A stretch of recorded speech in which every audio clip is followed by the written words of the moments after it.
presión financiera con las sanciones que tienen que ver con el área económica en contra de Nicolás Maduro.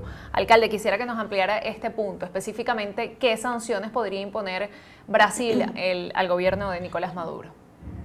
Las que hemos argumentado con lujo de detalles cuando le salimos al paso a la conseja de que las sanciones perjudican al pueblo, todo lo contrario.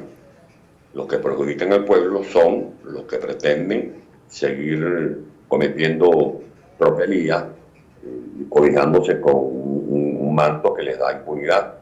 Y eso es lo que hemos tratado de evitar cuando, por ejemplo, gracias a las sanciones, se han activado un conjunto de investigaciones como las que se desarrollan en Estados Unidos, que han destapado todas esas escandalosas tramas de corrupción. Pero informó, alcalde, Brasil una acción concreta para los próximos meses o los próximos días en contra del gobierno, o queda esto así en el aire como las sanciones que ya han venido ejecutándose desde la comunidad internacional?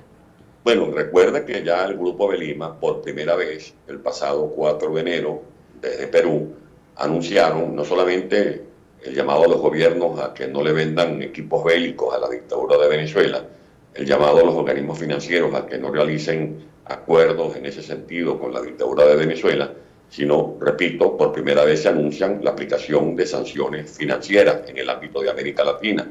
Y eso fue lo que reiteramos ayer. Y lo que nosotros recogimos es la voluntad de que eso debe implementarse. ¿Cómo? ¿Cuándo? ¿Cuáles? Yo no debo ser el que haga este anuncio.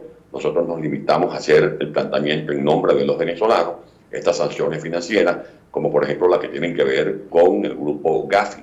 Allí recibimos, estuvo con nosotros varios minutos, el señor Marshall, que es representante, que es un funcionario de los Estados Unidos, y él explicó allí todas las investigaciones que se vienen haciendo, y creo que eso da pie a que nosotros podamos estar totalmente seguros de que Venezuela no va a estar sola, que todos estos actos irregulares que han saqueado el tesoro venezolano van a ser no solamente descubiertos, sino también sancionados, y que todo ese dinero, compromiso que hizo también este funcionario, todo ese dinero, estamos hablando de miles de millones de dólares, va a ser regresado a Venezuela para que sea parte de el presupuesto que va a financiar el proceso de reconstrucción de la economía, del tejido social de Venezuela, de la República de Venezuela. Hablando de sanciones, hablando de Estados Unidos, ¿qué interpretación le da a esta entrevista que solicitó el propio gobierno a la cadena de noticias Univisión, y en la cual Nicolás Maduro pues pretende tender puentes con el gobierno de Donald Trump? Bueno, cada vez que Maduro tiene sus bardas en peligro, utiliza este mecanismo. Recordemos que así lo hizo Hugo Chávez en los años 2003-2004. Hubo una mesa de negociación y acuerdos. Allí interactuó el secretario general de la OEA de entonces, el señor Gaviria, el expresidente Jimmy Carter. Se firmaron unos acuerdos. La oposición cumplió todos los acuerdos, menos el gobierno, que se burló. Por ejemplo, habían prometido no atentar contra los medios de comunicación y le quitaron la licencia a Radio Caracas Televisión y en más de 30 emisoras. Dijeron que iban a desarmar los grupos colectivos armados y lo que hicieron fue reequiparlos. Luego, cuando se produjo el movimiento llamado La Salida, que denunciaba la crisis que ahora todo el mundo reconoce como cierta porque se ha agudizado, Maduro convocó un diálogo el 10 de abril del año 2014. Hubo un maratón de discursos, un diálogo que fue de debut y despedida, porque como lo dijo el monseñor Diego Padrón, ese diálogo montado por Maduro sirvió simplemente para desmovilizar a la gente. Y por último, el diálogo de República Dominicana, que se inició en mayo del año 2016.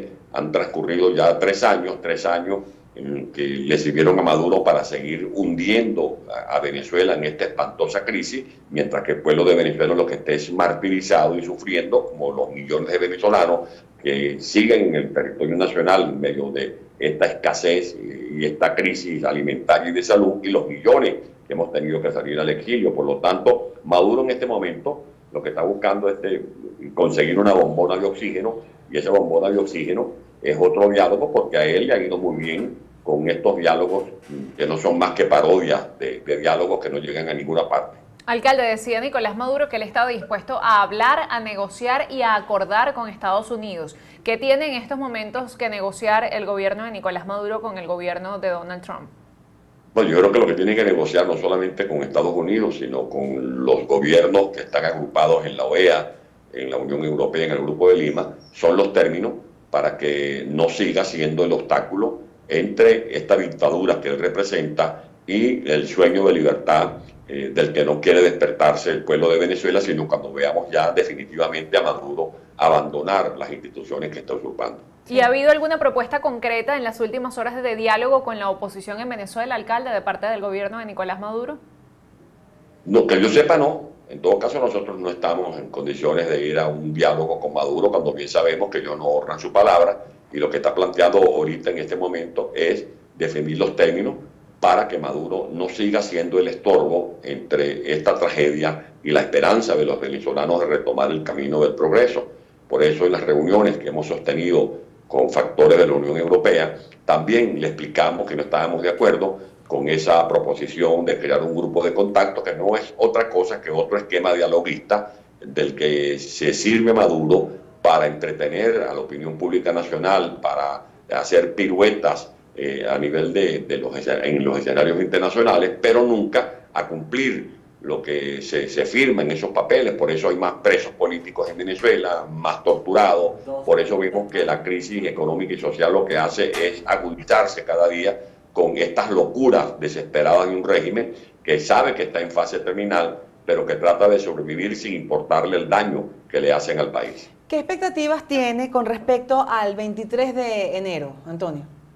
Expectativas muy grandes y lo más importante es que la gente tiene una ilusión, que no permitamos que se pierda o se desvanezca esa ilusión, y por eso la responsabilidad con que tiene que actuar el liderazgo político venezolano, muy especialmente Juan Guaidó, que tiene hoy sobre sus espaldas un inmenso peso que no es otra cosa que el compromiso que se ha asumido con la población de Venezuela. Cuando él juró ser el presidente de la Asamblea Nacional el pasado 5 de enero, al mismo tiempo asumió el compromiso de hacer cumplir la Constitución Nacional, y la Constitución Nacional es muy clara. No hay, Maduro no tiene legitimidad, no tenía cualidad para jurar como presidente para este nuevo periodo del pasado 10 de enero, y no teniendo cualidad hay por lo tanto una ausencia absoluta, y esa ausencia absoluta la cubre automáticamente, según el artículo 233, el presidente de la Asamblea Nacional. Lo que hay es que consolidar esa transición,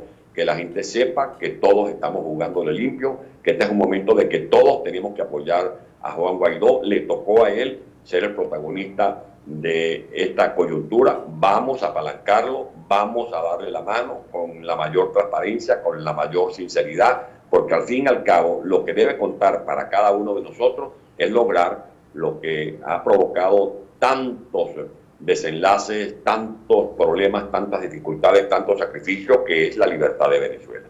Gracias, alcalde, por su participación esta mañana en Noticias en Vivo. Muy amable por habernos atendido.